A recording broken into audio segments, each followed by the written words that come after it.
I would say Seattle-style food is healthy food.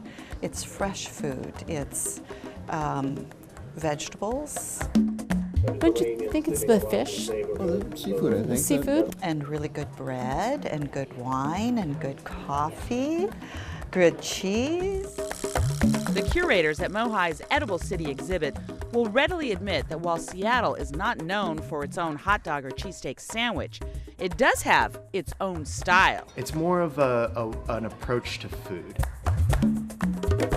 The core of Seattle food is these local ingredients mixed with a specific kind of Seattle approach to them, which has to do with mixing of cultures, a diversity of ways of eating. It has to do with innovation, and a lot of it also has to do with collaboration. Call it hybrid, call it fusion.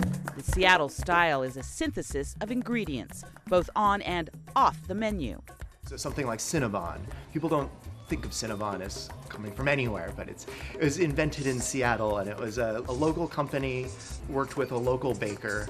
2 years of work went into developing the recipe, but then also a local company, Cascade Industries, who was a spice importer, played a big role in refining exactly what kinds of cinnamon went into the Cinnabon. So the creation of that thing that then went national really had a lot to do with again, those relationships. Two fillet and one package. One of these Seattle-style collaborators is Mutual Fish, founded by Dick Yoshimura nearly 70 years ago. It's just a matter of working together with everybody, and that's how everyone survived in the old days. Everybody helped each other out.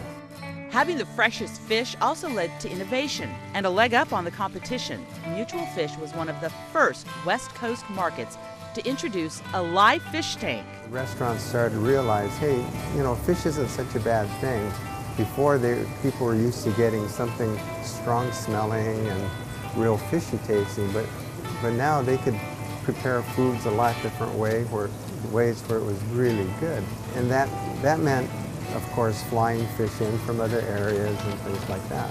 And that's how Seattle people became more aware of what ahi tuna is and swordfish and things like that. And they never got those things before.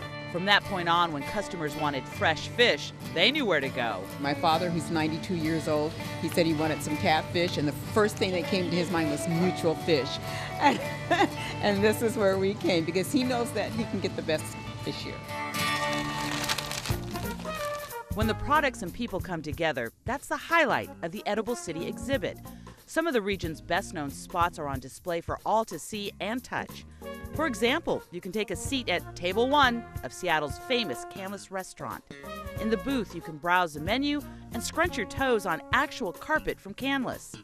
That's why I love coming to Seattle, because you guys have so different, unique food. Or be chauffeured around town in the back of a Ford Mustang, hitting all the favorites only the locals know. They love our cakes and our pastries. Every section is sure to trigger memories of restaurants once popular, but now faded into the past. I remember that tea room at Frederick and Nelson. That was such a big deal. Like before Christmas, my mom and I would come down and do Christmas shopping and then go have lunch at the tea room.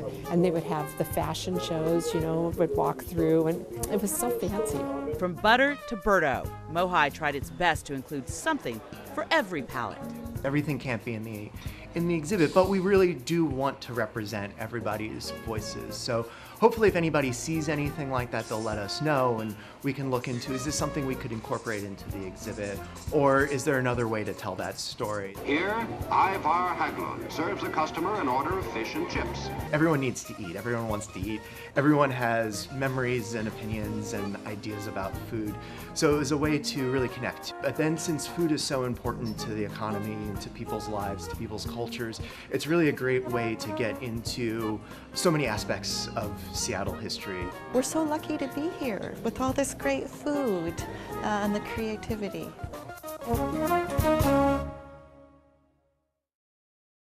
Watch CityStream Thursday nights at 7 on the Seattle Channel, or get video on demand and podcasts anytime at seattlechannel.org.